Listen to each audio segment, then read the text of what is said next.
নমস্কার, please subscribe and like করে দাও। কুকি রান্নাবাটি চ্যানেল থেকে কড়াইতে সর্ষের তেল দিয়ে দিয়েছি। এরপর শুকনো লঙ্কা, কালো জিরে দিয়ে দেবো।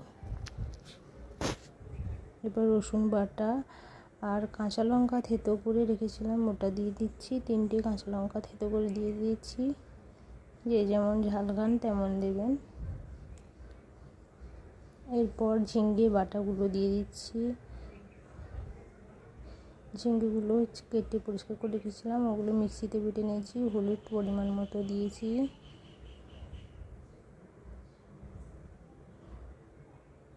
নুন দেবো পরিমাণ মতো।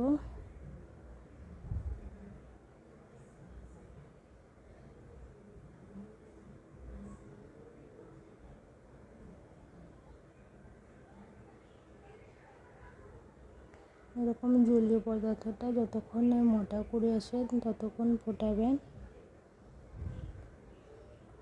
মাখা মাখা হয়ে যাবে একবারে, তখন নামাবেন। স্বাদ আনার জন্য সামান্য চিনি অ্যাড করছি।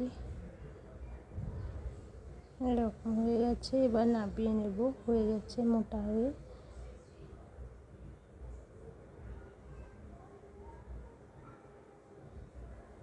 গেছে, এবার নামিয়ে নেব। গরম গরম ভাতে খান, খুব ভালো লাগবে। ভালো লাগলে তো একটা সাবস্ক্রাইব অ্যান্ড লাইক করে দিও প্লিজ।